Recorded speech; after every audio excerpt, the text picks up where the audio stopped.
Boa noite, família Semeador. Sejam todos bem-vindos à nossa casa. Que a paz e o amor do Mestre Jesus desça sobre nós e permaneça em nossos corações. Diante a assistência espiritual que se faz presente, nós agradecemos por mais essa oportunidade e pedimos a permissão para darmos início à reunião deste dia 12 de junho de 2023. Saudamos também os nossos irmãos conectados no canal do YouTube. Sejam todos bem-vindos e que Jesus os abençoe hoje e sempre. E para darmos início, então, meus irmãos, nós convidamos a nossa irmã Agnes para a leitura da mensagem psicofonada na reunião mediúnica da nossa casa e também para a prece inicial.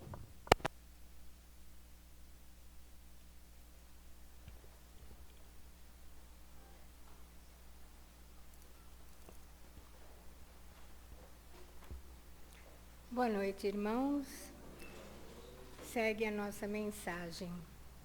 Amados de minha alma, paz seja convosco. Como se fala do castigo divino nas formas mais variadas e mais levianas. Ó amados, não existe o castigo em si, mas as consequências do nosso livre-arbítrio. Livre-arbítrio que se baseia no conhecimento, na moralidade. E por isso, tantas e tantas escolhas em desamor, em desunião. E a lei bendita do Pai, trazendo-nos as consequências, não nos castiga, nos ensina. Nos convida a essa reflexão profunda de quem somos nós. A essa reflexão de onde viemos, para onde vamos. Em que nos reconhecemos seres imortais, experienciando na matéria, para conquistarmos sabedoria, para conquistarmos a moralidade, que é o conjunto de todas as virtudes. Ah, amados, não desfaçam, não desdenhem do amor divino. Esse Pai justo, bondoso, misericordioso, que na sua lei magnânima de amor convida todo ser a estar sempre mais e mais adiante na harmonia universal, na fraternidade, na solidariedade. Quantos passam pelas doenças do corpo e despertam para o espírito imortal? A doença não é castigo, é consequência. Muitas vezes é uma prova. Por isso, amados, em tudo dai graças a Deus. Que Jesus possa estar conosco nesta noite, abrindo os nossos corações ao ensinamento, ao diálogo com o nosso convidado tão querido desta noite. Que possamos sair daqui mais leves, mais amados e mais solidários uns com os outros. Que Jesus esteja sempre conosco.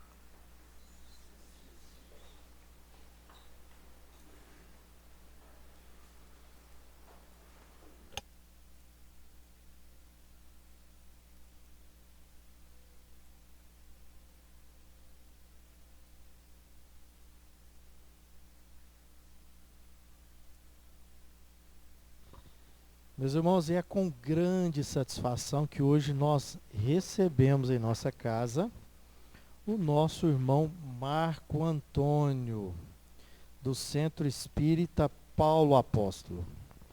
E o Marco Antônio vem falar para nós de um tema muito interessante: perdão e auto-perdão, caminho para nossas curas. Então, Marco Antônio, seja bem-vindo à nossa casa, que Jesus te abençoe e que possamos realmente fazer o melhor entendimento desse tema como libertação, né, e cura. Seja bem-vindo. Obrigado.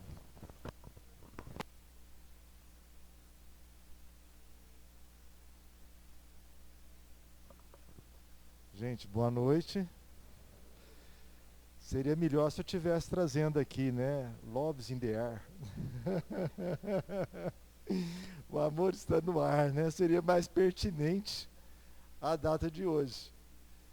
Mas será que tem alguma coisa a ver? Vamos adequar? Quais são as bases para uma relação afetiva mais saudável e duradoura? Perdão e auto-perdão são ingredientes para isso? Diariamente, não é isso? E não só para as nossas relações afetivas mais próximas, mas para todas as nossas relações sociais.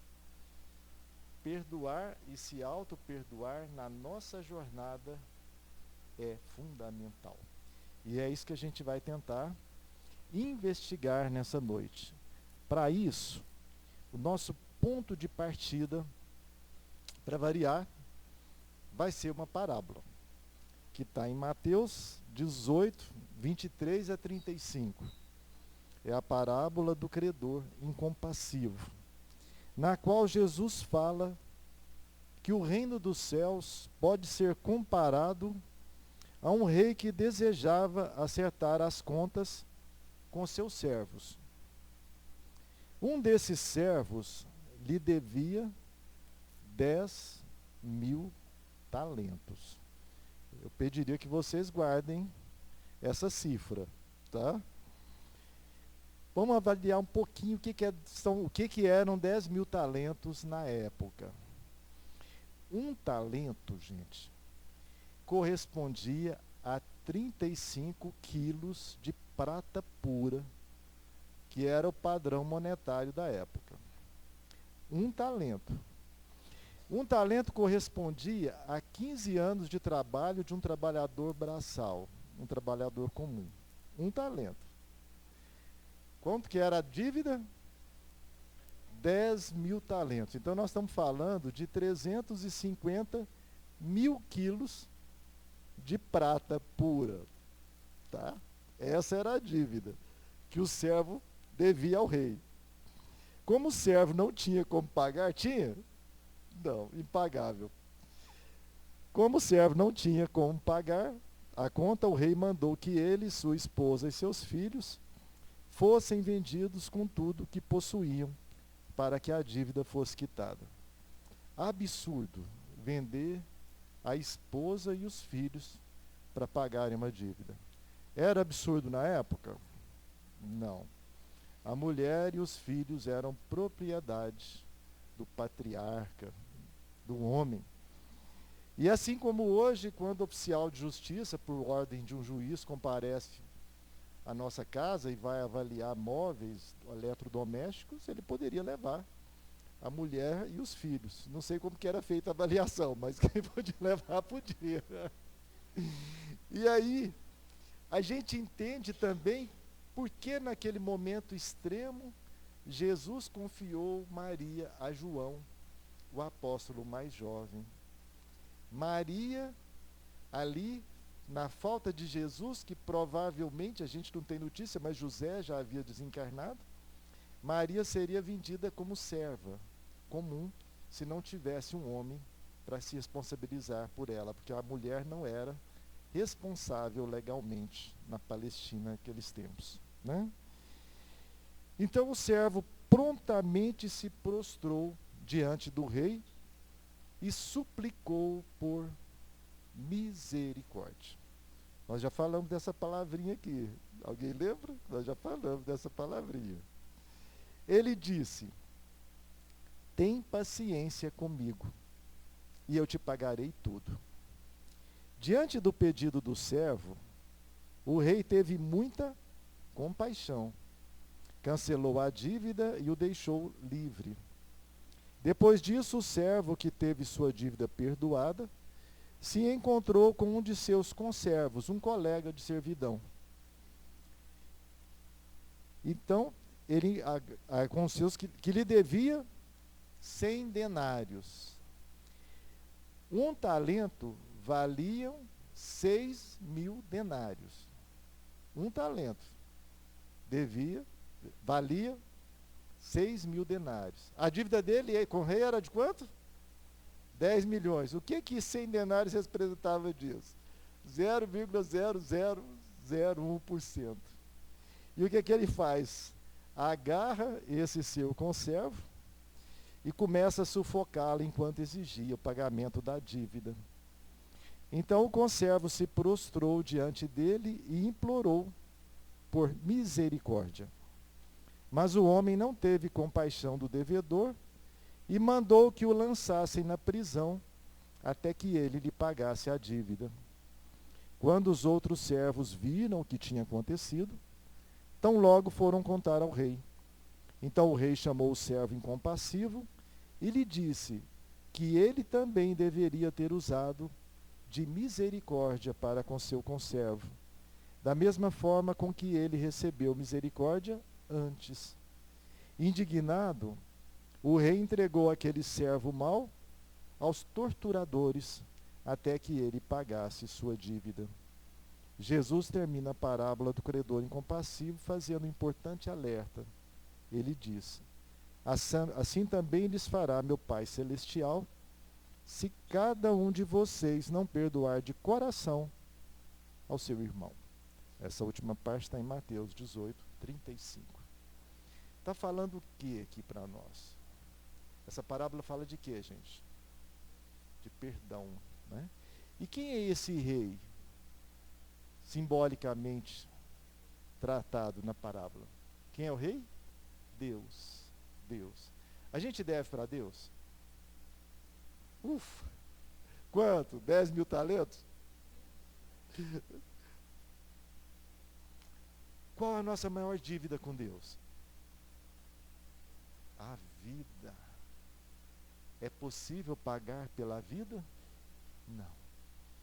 Por isso que nós às vezes nos desdobramos em atos de louvor, às vezes até exageramos em atos de louvor. O que é o louvor? É que eu querer retribuir a Deus o que Ele me concede. Nada errado de louvor.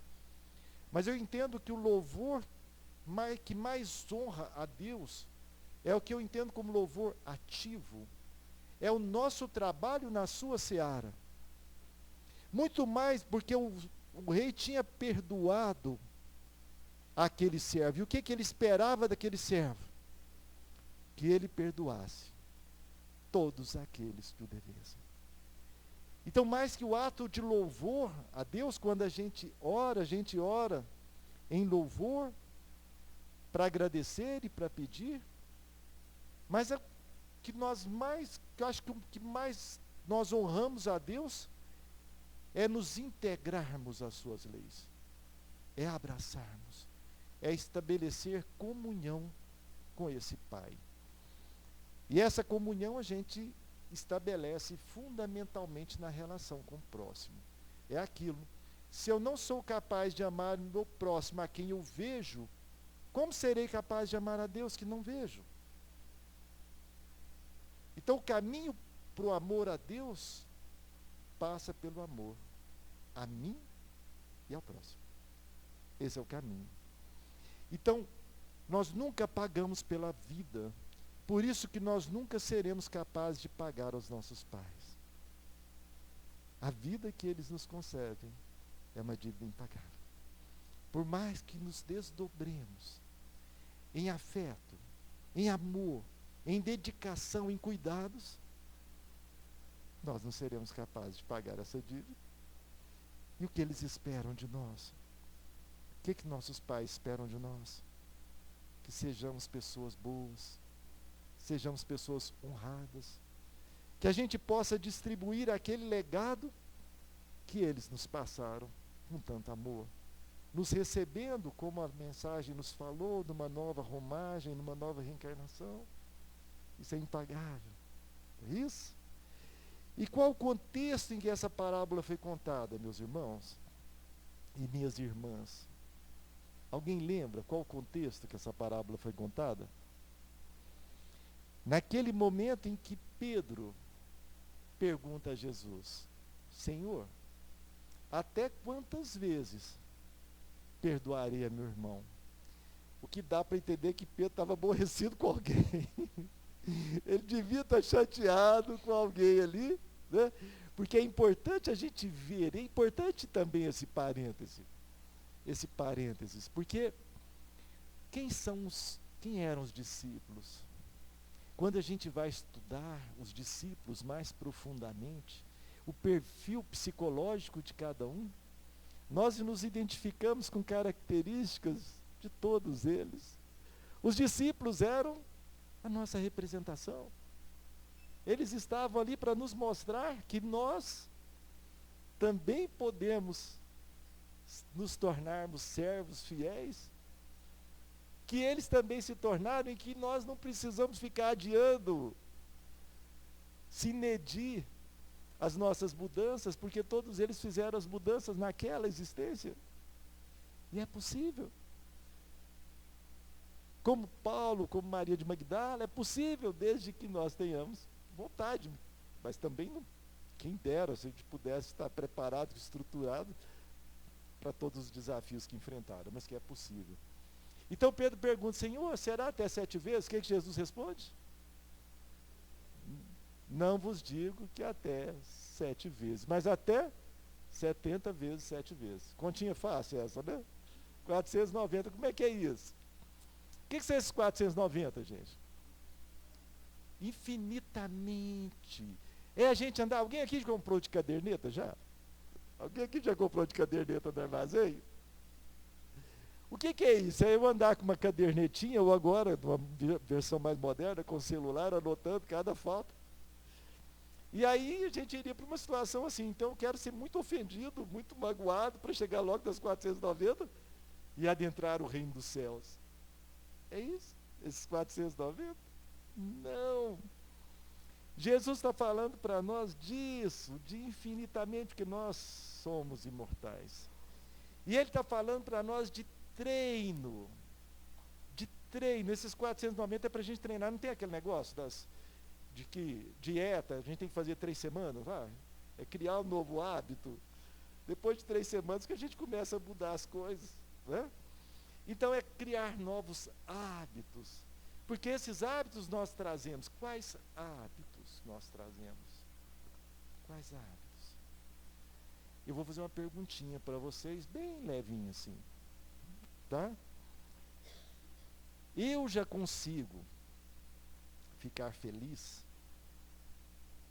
vendo feliz aquele que me fez infeliz? Captaram a pergunta? Eu já consigo ficar feliz vendo a felicidade daquele que me provocou a infelicidade? Já? Ou não? Um outro parênteses. Alguém me faz infeliz se eu não deixar? Alguém é capaz, é possível me fazer infeliz se eu não permitir? De quem depende a minha felicidade ou a minha infelicidade? Primeira pergunta lá da parte 3ª do Livro dos Espíritos. A lei natural é a lei de Deus, a única, verdadeira. Ela lhe diz o que você deve e o que não deve fazer. E o homem só se torna infeliz porque dela se afasta. Então não é porque Deus anda também com uma cadernetinha ou com um monitor controlando a nossa vida, não, que nós somos. Aí ele nos dispara castigos, é isso? Não. São leis naturais que Ele criou e que nós vamos brigando com elas. E nós vamos brigando com elas até que um dia a gente se afiniza, não é? Leon Denis fala muito da música do universo. É isso? Leon Denis fala muito dessa música do universo. E se a gente perceber, o nosso coração, ele bate, né, no ritmo desse universo. Por que a música? A música como instrumento de harmonização. Que a gente chega meio agitado, e a gente entra na música e a gente cria na nossa mente, no nosso coração, o clima propício para receber essas orientações do alto. Então a música é fundamental. A minha esposa trabalha atualmente com evangelização de bebês. E estão começando a trabalhar, já tem grupos, né, em Belo Horizonte, em Goiânia, que já trabalham com evangelização, não sei se a casa trabalha com evangelização no ventre. E aí quando trabalha com evangelização do ventre, é fundamentalmente com música. E as músicas que se cantam para as crianças quando estão sendo gestadas, Depois de nascidas, quando elas estão agitadas e tudo, os pais cantam essas músicas e elas se acalmam. Elas receberam essa música antes. E assim também os médicos nos falam, né? Provavelmente tem alguém que me desminta se eu estiver errado, né? Foi minha filha que me passou isso. Que a última memória que a gente perde é a memória musical. Eu tenho um primo que é músico, ele disse que outro dia teve um amigo que teve um AVC, uma série de complicações, e perdeu tudo, perdeu todas as memórias. Está sendo realfabetizado. Mas ao pegar um instrumento, ele tocou com a mesma desenvoltura. Então existe uma música do universo e que o nosso coração bate no ritmo dessa música, mas que muitas vezes a gente cria descompassos com essa música, até que a gente aprenda, até que a gente comece a ficar mais afiado, né? E mais afinado. Então, quando alguém me provoca infelicidade, o que eu desejo para ele? Quando alguém me provoca infelicidade, o que eu desejo para ele? Infelicidade. Quando alguém me provoca dor, me prejudica de qualquer maneira que me provoca dor, o que eu desejo para ele? Dor. De preferência, maior que aquele que me provocou. É isso? Como que é o nome desse sentimento? Se alguém me provoca dor, eu quero a dor dele. Como que é o nome desse sentimento, gente? Vingança. A gente tem que dar nome aos bois para começar a tratar. É vingança. Nossa, mas eu sou cristão há quanto tempo, sou espírita há quanto tempo e ainda trago sentimento de vingança. Trazemos ou não trazemos, gente? Trazemos. E precisamos ter atenção para cuidar disso. O que a mensagem nos falou aqui? Autoconhecimento, olhar para nós, olhar para os nossos sentimentos, olhar para as nossas questões. E qual foi o primeiro tema tratado na mensagem que a nossa irmã leu? Qual foi o primeiro tema? Livre arbítrio. E aí nós vamos entender a nossa jornada espiritual. E eu recorro mais uma vez, com a permissão de vocês, nós já tratamos disso outras vezes, mas cada nova abordagem é um novo entendimento. Quer recorrer também à parábola do filho pródigo, que fala da nossa jornada espiritual. E aí eu, repensando essa parábola, eu entendi que ela trata dos nossos 3 momentos espirituais. Da nossa infância, que também está lá no Gênesis, do Velho Testamento, que Papai do Céu cuidava de nós durante os primeiros estágios, no reino mineral, no reino vegetal, no reino animal, não era isso? Papai do Céu nos provia de tudo. Até que chegou o momento em que nós experimentamos do fruto proibido, da árvore do conhecimento, que também foi o segundo assunto, ou terceiro ou quarto, tratado da mensagem. Conhecimento. Conhecimento do quê? Do bem e do mal. Conhecimento do bem e do mal é o quê, gente? Consciência, livre-arbítrio. Quando nós adquirimos esse conhecimento do bem e do mal, nós estamos em condições de ganhar o livre-arbítrio. Então nós estamos saindo da nossa infância espiritual, porque agora já somos capazes de fazer as nossas escolhas, que foi o que ele nos trouxe. Fazer as nossas escolhas. E é então que a gente agora vai recorrer à parábola do filho pródigo. Que ele chega para o pai e fala: pai, dá-me o que é meu. O que um pré-adolescente mais preza, mais valoriza? Liberdade. Liberdade. Ele quer sair com seus amigos, agora não mais pegado na mão do papai e da mamãe, sair com papai e mamãe passa a ser vergonha. É isso? E ele quer sair de casa. Dá-me o que é meu, meu pai. Dá-me o que é meu. E aí o filho mais velho ficou na casa e o filho mais novo ganhou a estrada. E ganhando a estrada, o que precisou fazer? Que nosso irmão trouxe aqui, o mentor. Escolhas. Fizemos escolhas hoje? Como a Fabiana falou, alguns fizeram escolha de ir para o jantar dos namorados. Outros fizeram escolha de vir aqui primeiro, né? E depois ir para o jantar, né? Escolhas. Fizemos escolhas ao despertar. Te denunciei não, né? Fizemos escolhas de manhã. A hora que o celular tocou, eu vou acordar agora, eu vou esperar o segundo toque, o terceiro. E aí foram várias escolhas ao longo do dia. A nossa vida é de escolhas. E aí, o que é o erro para nós, gente, com a visão espírita? Erro é aprendizado. E com o nosso livre-arbítrio, a gente faz escolhas boas e escolhas ruins. E quando eu faço escolha ruim, como que a vida me responde dentro dessa lei natural? Quando eu faço escolhas ruins, a vida me responde com dor. É responsabilidade, porque a gente ganha liberdade, mas a gente quer só a primeira parte do kit. O kit é liberdade, mas responsabilidade, a gente só gosta da primeira parte. Não é isso? E aí, quando a dor bate, qual que é a primeira pergunta que a gente faz? Quando a dor tu na nossa porta, qual que é a pergunta? Por que eu? Aí a gente joga Jesus lá para aprendiz de carteiro. O senhor vai aprender a entregar a carta primeiro. Porque o senhor não aprendeu nem a entregar a carta, o senhor é aprendiz de carteiro. A gente coloca Deus nessa condição, que ele está entregando errado. E é um ato de presunção nosso. Porque os outros 7 bilhões, 999 podem.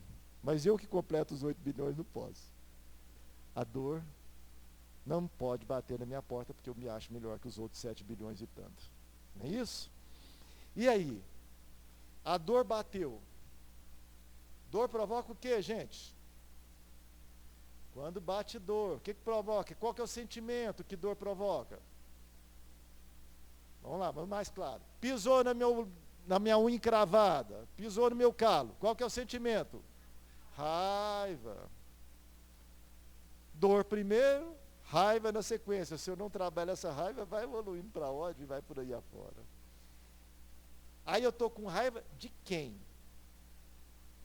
De quem que é a minha raiva? De quem me mandou a dor? Quem mandou a dor? Quando a gente... Você já aconteceu com vocês de andar na casa e bater aquele dedinho aqui assim? Já? Geralmente sai o quê? Palavrão não sai mais. Palavrão não sai mais. Mas sai assim, Deus, Senhor, o que eu fiz? Porque a gente acha que toda dor é um castigo de Deus. Então, o meu ato desavisado de bater ali, eu não falo, não, o que eu fiz? Não, é Deus que me mandou dor.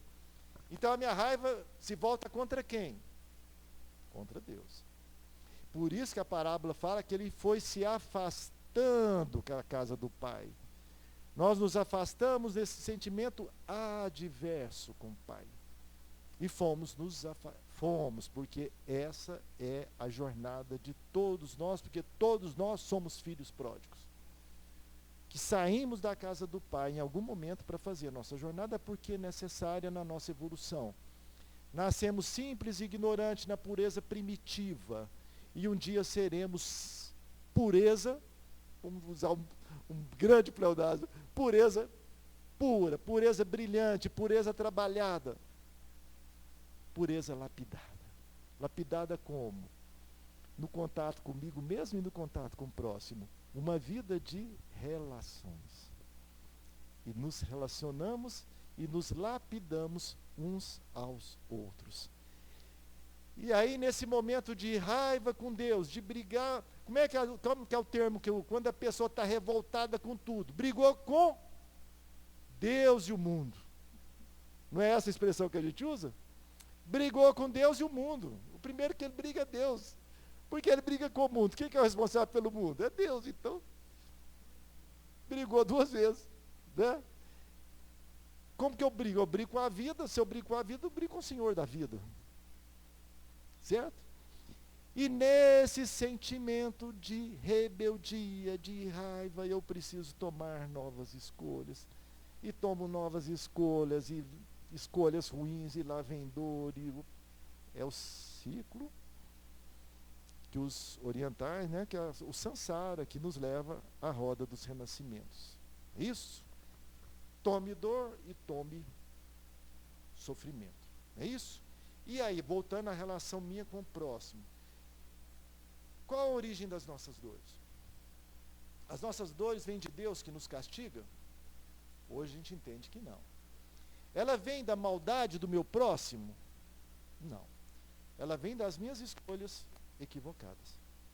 Todas as nossas dores. Mas é agora que a gente está começando a entender isso. E não é sempre não. No momento da raiva a gente acha que é por causa do outro. Nessas horas assim eu já entendo. Né? Mas no momento da dor mesmo, que o outro me provocou, e aí, gente? Ele me provoca dor, eu devolvo dor. De preferência, maior que a que ele me provocou. Dor para cá, dor para lá. Ele vai receber a minha dor, o que ele vai me desejar? O que ele vai me desejar? Dor de preferência, maior que a culpa. É uma escalada. É uma escalada da dor. É essa a nossa trajetória desde Caim. Desde Caim. Que aí nós saímos lá, fomos expulsos do paraíso, ganharás o pão com o suor do teu rosto. E aí foi, né? Adão e Eva tiveram 2 filhos, um matou o outro. Por que Caim matou Abel? Por que Caim matou Abel, gente? Ciúmes, porque o pai tratava melhor o irmão. Ciúme, raiva, que foi evoluindo para ódio. Então todas as nossas atitudes de agressão ao nosso próximo, elas nascem de um sentimento adverso. Um sentimento adverso. No caso de Caim, um ódio que ele desenvolveu pelo irmão. E no caso de Pedro, quando corta a orelha do soldado, qual o sentimento que teria levado Pedro a um ato extremo desse? Depois, outro dia nós estávamos estudando uma lição de Emmanuel, tratando exatamente disso. Pedro, 3 anos com Jesus, Jesus se hospedando na casa dele, ele, o discípulo que mais compartilhou a presença do mestre. Ele já estava cristianizado?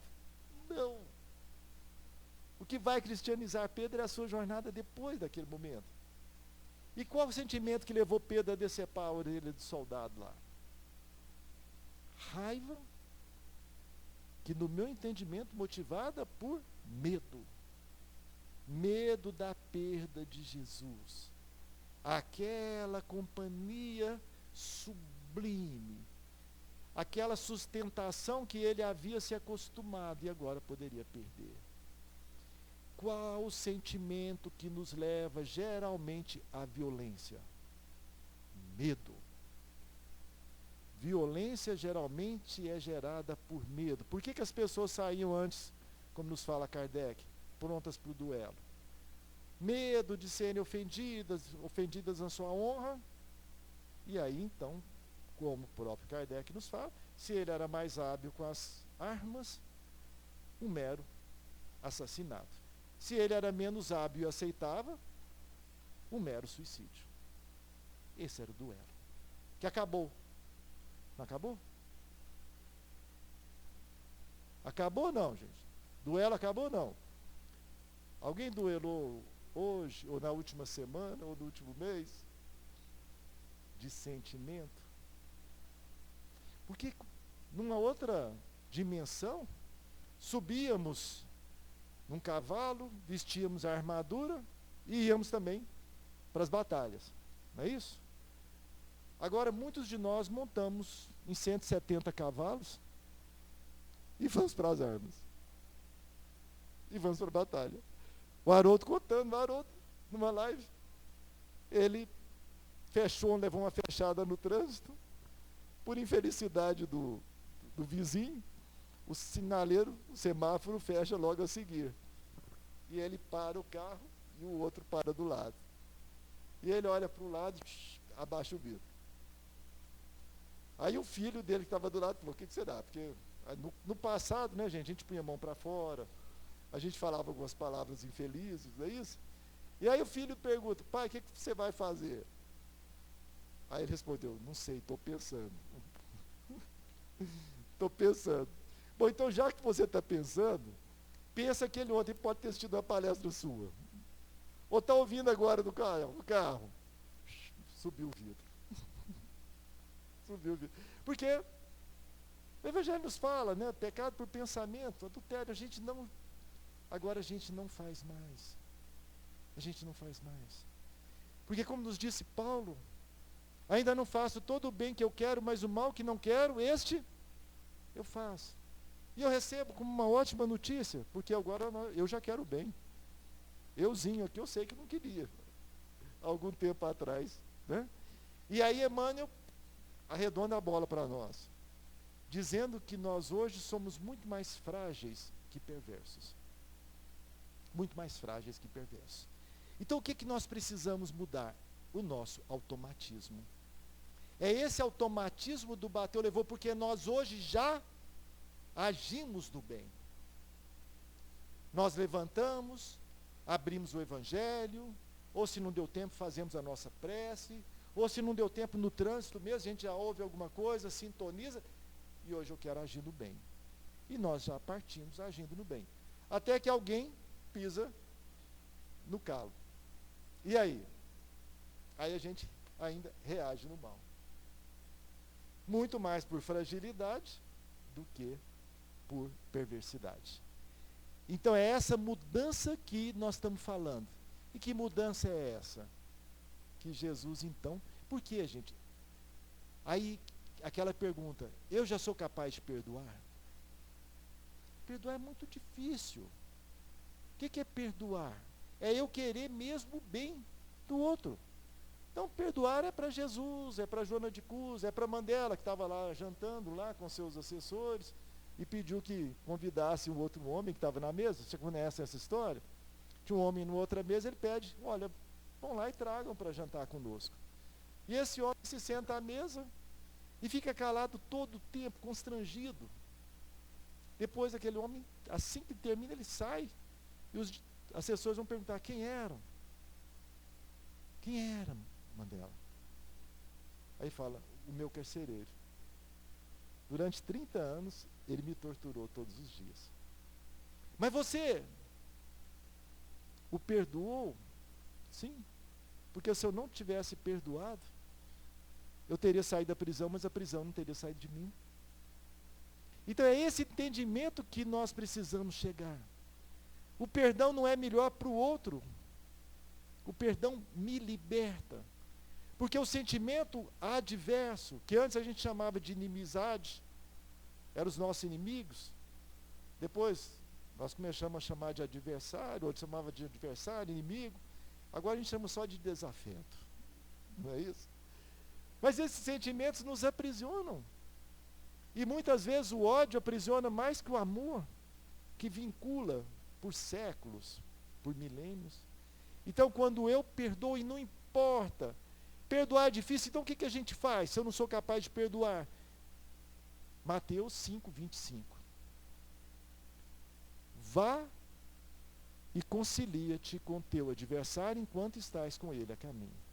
Então, perdoar ainda é para essas almas maiores, mas eu já sou capaz de conciliar. E o que é conciliar? É não questionar se fui eu o ofendido ou o ofensor. Mas existe um sentimento adverso entre nós, e que eu quero desfazer. Então, eu tomo essa atitude. Porque Jesus nos fala, quando vos bater na face direita, apresentai-lhe também a outra. O que Jesus está querendo nos passar? É que nós vamos gostar de apanhar? É aprender a gostar de apanhar? É isso? Consta no Evangelho que Jesus pediu, bate mais um preguinho aqui. Consta. Não. O que Jesus está dizendo? É porque todas as vezes que eu reajo com dor ao outro, eu estou estimulando a próxima reação comigo. Então é dor para lá e dor para cá. E essa tem sido a nossa história. Qual a outra face que Jesus quer oferecer? A face do amor. Para mudar essa história. E a quem vai competir a iniciativa? A outro? Ou ao cristão? Aquele que abraçou a sua causa? A nós, como cristãos. Essa iniciativa é a nossa de mudar essa história. Eu vou reagir diferente, eu ajo no bem, vou começar a reagir no bem, no amor. Eu vou começar a devolver amor. para que ele comece. É assim que a gente vai mudar essa história e chegar nesse mundo de regeneração. É esse o papel que Jesus espera de nós. E quando então o doutor Bezerra vem e nos fala, até agora nós entendemos e sempre soubemos que precisamos de Jesus. Mas agora nós sabemos que Jesus também precisa de nós. Porque até agora nós estamos agindo como procurador.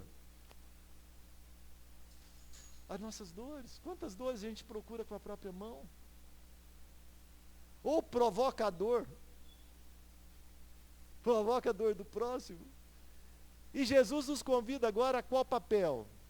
O de pacificador. Pacifica a dor. A nossa dor e a dor do outro. E é por isso que nós vamos encontrar, então, a saudação que Jesus nos ensinou. E a saudação que o mentor nos trouxe na abertura desta noite. A paz seja convosco. É essa a nossa saudação como cristãos.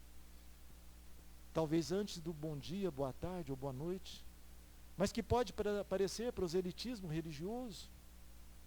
Pode parecer, imagina, se todas as vezes você encontrar com alguém, a paz seja convosco. Mas não é vedado a nós. Não é vedado a nós. No nosso sentimento, que é onde nasce, onde está a nossa essência, que no nosso sentimento, ao estendermos a mão, ao cumprimentarmos, ao encontrarmos qualquer pessoa, a partir de hoje, no sentimento eu emanar, a paz seja convosco. Vamos fazer essa experiência? Ver se muda alguma coisa na nossa vida? Então a gente aproveita a data de hoje para passar um pano em todos os sentimentos adversos das nossas relações afetivas.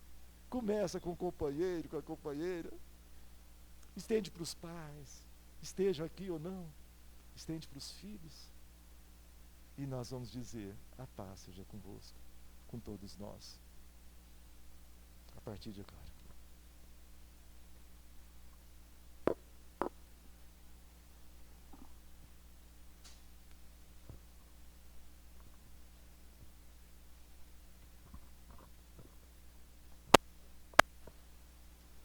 Que reflexão, hein, meus irmãos? Marco Antônio, muito obrigado. Que Jesus te abençoe. Leve o nosso abraço aos irmãos do Paulo Apóstolo. Esperamos você no futuro breve, retornando à nossa casa. Oi, Fabiano? Mês que vem, isso mesmo. Convidamos os médios passistas para se dirigirem à sala de passe, para o trabalho preparatório, e nós daremos o nosso recado da semana. No dia 5 de agosto, meus irmãos, nós teremos aqui em nossa casa o encontro dos trabalhadores. Então, o encontro dos trabalhadores é um momento que nós reunimos todos os trabalhadores na nossa casa, né? Fica aqui o nosso convite, aqueles que ainda não estão, né, fazendo parte de um grupo de trabalho específico, mas todos os frequentadores também a gente considera trabalhadores. E é um momento de estudo, de reflexão, que a nossa casa promove. Então será no dia 5 de agosto, será uma tarde, né, Fabiana? Será uma tarde de estudos, então posteriormente a gente vai trazer mais detalhes aqui, de como será a dinâmica dessa tarde de estudos, como que será distribuído os temas, as frentes de trabalho. Então esse primeiro recado é para que os trabalhadores já reservem suas agendas essa data, 5 de agosto, para que a gente possa aqui mais uma vez, mais um ano, né, ter esse momento, ter esse encontro tão rico, como já aconteceu em outros anos, e que nos traz muita reflexão e oportunidade para o estudo. Então é mais uma oportunidade que a casa oferece, e a gente vai dar mais avisos aqui, mais detalhes desse encontro nas próximas semanas. Então, meus irmãos, chegamos ao final da nossa reunião da noite de hoje. Agradecidos por esta noite, por todo o ensinamento aqui trazido, por despertar em nossas consciências, né, aquilo que a doutrina espírita coloca para nós como pilar fundamental, que é amarmos, perdoarmos e, acima de tudo, autoconhecermos, né, para que a gente tenha condições de auto-perdoar e perdoar, como nosso irmão trouxe com tanta clareza na noite de hoje. Desejamos a todos uma excelente semana, um excelente retorno aos seus lares e que Jesus os abençoe. Eu convido a Fabiana para a nossa prece final e a fluidificação das águas. Fiquem todos com Deus.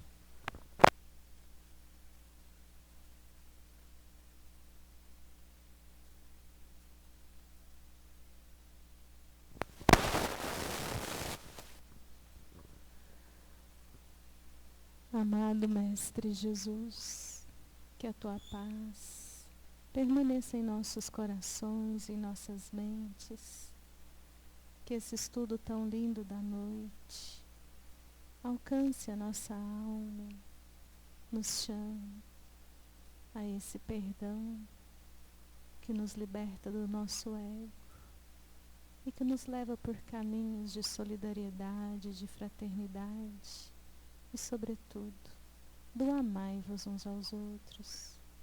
E nesse instante de preparação para o tratamento espiritual através do passe, rogamos a Ti, Senhor, que eleve as vibrações, que elas se façam sentir em nosso íntimo e também magnetize as águas aqui colocadas, que sejam transformadas na medicação necessária às nossas dores, sejam elas quais forem, do corpo ou da alma. E convidamos a todos que juntos, reunidos, oremos a oração que o Senhor nos ensinou.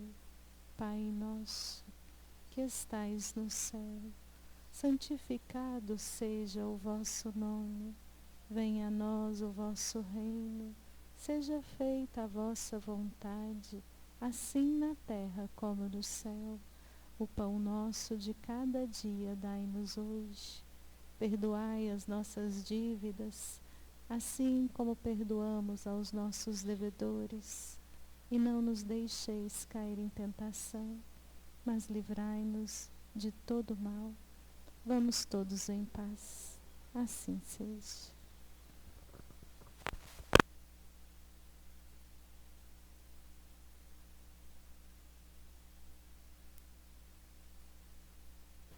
Meus irmãos, a fila do passe obedece aos bancos da frente. Aqueles irmãos com prioridade prevista em lei podem se dirigir diretamente à sala do passe.